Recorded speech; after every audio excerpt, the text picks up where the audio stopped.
Welcome back to The Heat. We're talking about policing in the United States and whether African Americans and other minorities are being treated fairly under the law. We continue now with our great panel. Reddit, you wanted to respond to what Chief Parks was saying. Yes, well, I wanted to really piggyback on what Chief Parks raised as an issue because that's very important.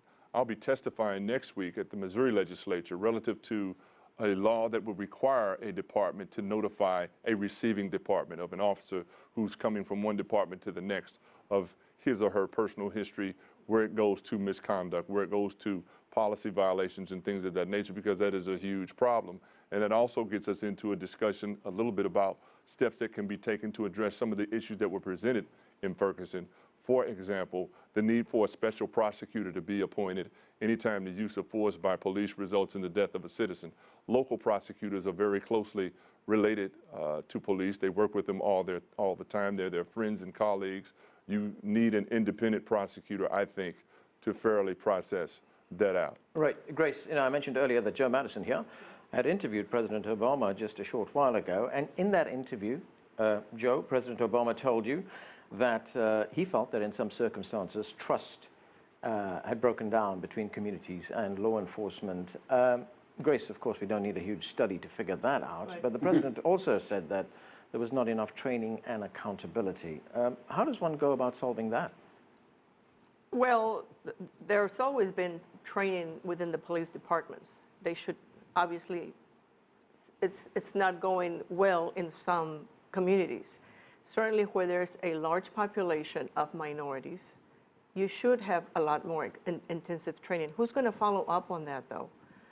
There's a lot that the federal government can do, and for my experience as the head of the Community Relations Service during the Reagan administration, and we were the ones that were responsible for addressing the Rodney King riots. The Community Relations Service is the only agency in the federal government. It's the peacemaker.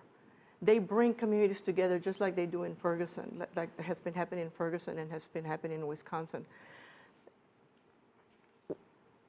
That agency, I think, should be first out working with the communities right now. They would be part of complementing what the police departments should be doing to training into some sensitivities towards these minority communities. Sometimes I wonder what police are thinking when they beat up these people, like they did Rodney King, for example. I mean, what are they thinking? On the other hand, after that happens, then we get blamed as minorities and say, well, they're the ones that commit the most crime, they're the ones that do this. Blame the victim. So how do you get that thought and this thought together? That is part of what the Community Relations Service does. Right. And they've been accused, though, of taking sides with the demonstrators. They should not be doing that. They should be, it's an impartial agency, and that's what they should be doing, is bringing those together, because right now we're pretty far apart. And that's not good for this country. And Joe, isn't that exactly what the former mayor of New York, Rudolph Giuliani, said? He said that the high number of police shootings in minority communities takes place because that's where the crime takes place. He said the police officers wouldn't be there if they weren't killing each other. Well, this is that old black-on-black crime, but no one ever talks about white-on-white crime. Right. Most crime, and let's be honest, if one looks at the statistics that some police departments provide, not all do, white Americans commit more crime in numbers than African Americans. But we should look at crime as crime, not black on black or white on white. What you also want, and again, I would ask that those who are responsible and have done policing know, you need diversity. You need diversity. You need recruiting. You need people who come from the community. I think you also need review boards.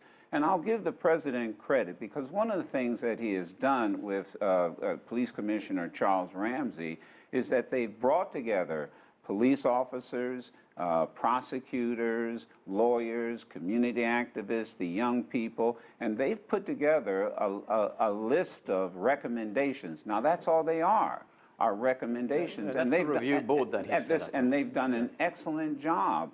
And I got to give something else. Congressman Cleaver, I had him on today. He's introduced a bill that now says any government, local, township, or otherwise, that raises revenue through citation will have it'll be a civil rights offense. It will be a violation punishable by 5 years in prison. And guess who's opposing that? City officials, police chiefs, because they're using, and he calls it taxation through citation. Well, we saw the millions that were raised in Ferguson. Chief Parks, the Los Angeles Police Department was subject to federal oversight a few years back over alleged police abuse. The U.S. government alleged that there was a pattern of civil rights violations. Should the federal government step in far quicker when we have these kind of egregious offenses being committed in places like Ferguson?